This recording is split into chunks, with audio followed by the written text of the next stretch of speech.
Good morning. Good morning. We are extremely pleased that you are here. It is good to come together for the purpose of co-creating. Do you agree? Yes. Yes, of course you do. Co-creating at its best, yes? Yes. You've come with some ideas of what you're wanting? Yes. You feel you are sort of focused into some new thoughts? Yes. Looking forward to taking thought beyond that which it has been before? Yes. Satisfying some curiosities? Reestablishing your vibrational balance? Yes. Raising your vibration to higher frequency? Yes. Tuning into who you really are? Yes. Preparing your grid for more easy release from the vortex into your physical reality of things that you want? Contributing? Receiving?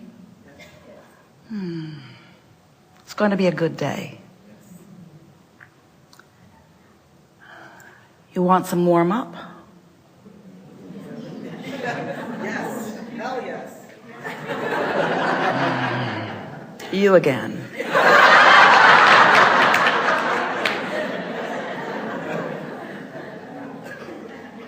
Do you know that you are the creator of your own reality? And do you know the reason that you are is because you are offering a vibration that law of attraction is responding to? And do you know that you have control of the vibration that you offer? And do you know that you do a really lousy job of controlling the vibration that you offer? We love you so much, but you are vibrational beings who, for the most part, have forgotten that you are vibrational beings. So you've trained yourself, because of the environment that you live in, to be more observing beings, to be more observing of that which is surrounding you. And as you observe what is surrounding you, we're not just talking about what you're seeing. We're talking about your awareness of what is. Your awareness of what is, your sort of opinion of why what is as what is. Your conversations with others about what is, your disappointment with what is, like that.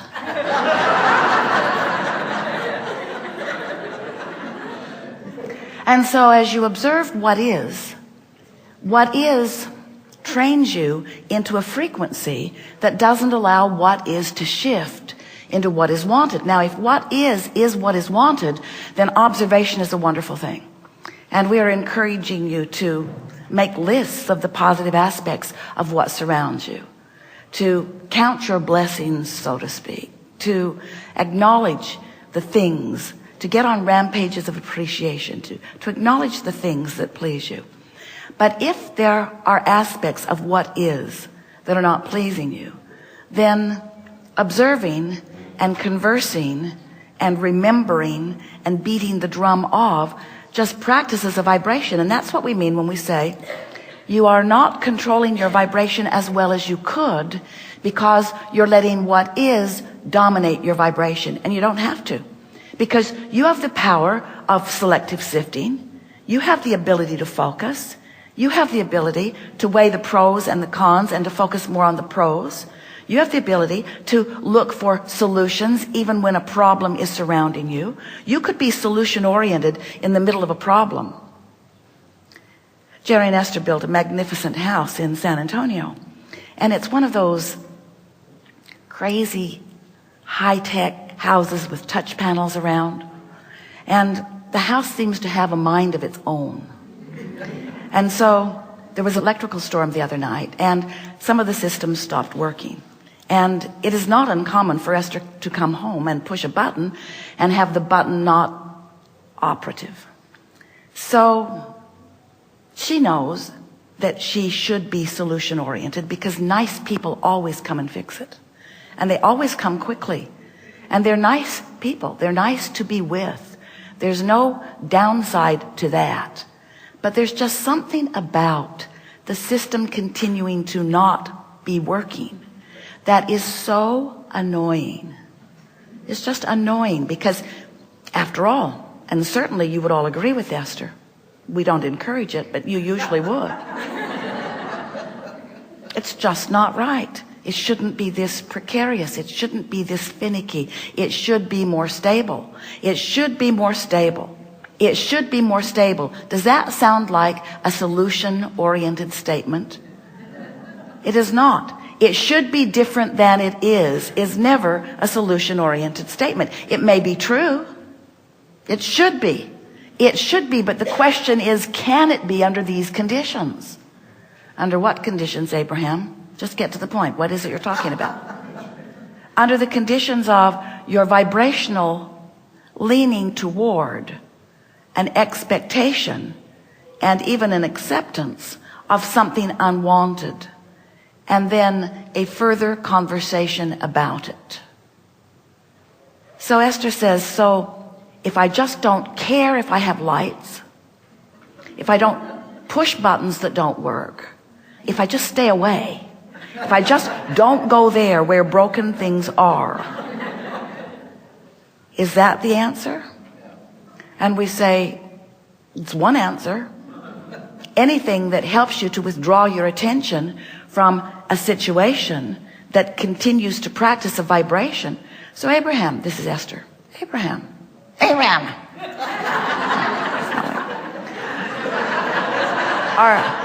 Are you saying to me that standing in the middle of something unwanted, that there is a way to observe the unwanted?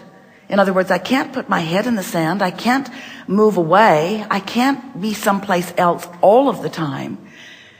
So avoiding the what isness doesn't seem practical. So are you saying that there is a way that I could be in awareness of the problem, but still a vibrational match to the solution?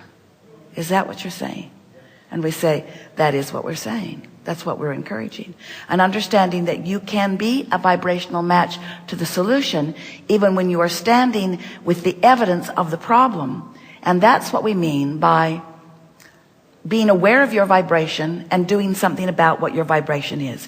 Because being aware of the problem and talking about the problem and remembering the problem and making a list of how many times you've come to repair this very same thing over the last couple of years is not being a vibrational match to the solution. It's keeping the problem active. So Abraham, are you saying that I am responsible for faulty electrical equipment? Is that what you're saying? Yeah, that's what we're saying. That's what we're saying. It's hard to hear because there are so many other people. There were people who planned it. There were people who installed it. There were people who programmed it. There were a lot of people that seem much more responsible than Esther. But there isn't anybody else responsible for anything that's happening in your experience. Now, if that's hard for you to take, get over it. Because until you accept that you are the vibrational center of your world, and that everything that comes to you, every relationship, everything that happens around you, every convergence of experiences, everything that happens to you, everything that you experience is a result of your vibrational offering. And we know, of course there are things that you don't want to happen. And of course there are things that you would rather not observe. And of course this is a minefield at times that you are navigating your way through. But when you accept that you have the ability under all conditions to be solution oriented, even when the problem is blaring, and you start tuning yourself on situation after situation to be solution oriented, then you'll get control of your vibrational point of attraction. And that's really what we're wanting to talk most about here today, because you are the creator of your experience, because you are the focuser of your world. And as you are the focuser of your world, you are the offerer of vibration. And since law of attraction is responding to your vibration, everything comes back to what your point of attraction is. And your point of attraction is evidenced to you, not just in the things that are manifesting around you, but by the way you are feeling. In other words, before a manifestation occurs, you have emotions that are letting you know what your point of attraction is. If you're grouchy, your point of attraction is not going to please you as it yields to you the results of that vibration. If you are afraid, your point of attraction is not going to please you as it yields to you the response to the vibration that is the reason that you feel the way you feel. The emotions that you feel are always about what your vibrational relationship is with who you really are and what you really want. A friend was telling Esther a story a while back about being a substitute teacher at a school. And there was a little boy at the school who was clearly neglected. Not abused, but neglected. And Esther's dearest of friends said, I so wanted to just scoop him up and take him home on the weekend. I just wanted to give him a little piece of a better life. And the school administrator said to her, when she voiced that wouldn't be good for him because you will just show him what he's missing. So we want you to sit with that idea for just a little bit in an understanding of how your emotions work, because your emotions are relative to your desire. Because as you sift through life and you come to new conclusions about what you prefer or about what you desire, you establish a vibrational being. We've been telling you that it is a vibrational reality. We've been telling you that your vibrational reality is what we are calling your vortex. It is the vibrational version of the best that you have carved out through all that you've lived. And your inner being, or the source of you, stands in vibrational altitude or harmony with that vortex. In other words, every time you ask for something, your vibrational version becomes the vibrational equivalent of that furthest expanded request or desire.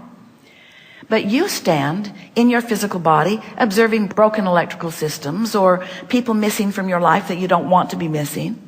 And as you stand in your now, focused wherever you're focused, there is a relationship, a vibrational relationship between the vortex version, which is your furthest expanded version, and where you stand. In other words, if life has not caused you to want it, you won't miss it if it's not there. But if your life has caused you to want it, in other words, if your life has caused you to expand to that, then you not going along with that expanded version is what equals your diminished joy. It's what equals negative emotion. So if life causes you to want it, and it does all day, every day, but you maintain the frequency of the problem or the frequency of the complaint or the frequency of the need or the frequency, we're beating the drum, the frequency of the absence of it. If you are beating the drum of where you stand, what is, you deprive yourself of the vibrational alignment with who you really are. And the reason you feel bad, you think, is because you don't have it. That's not why you feel bad. You feel bad because you are in a lower vibrational frequency because of your resistant attention. You feel bad because you're not up to speed with who you are, not because you are depriving yourself of that thing or that person or that situation that you want. Isn't that nice to know?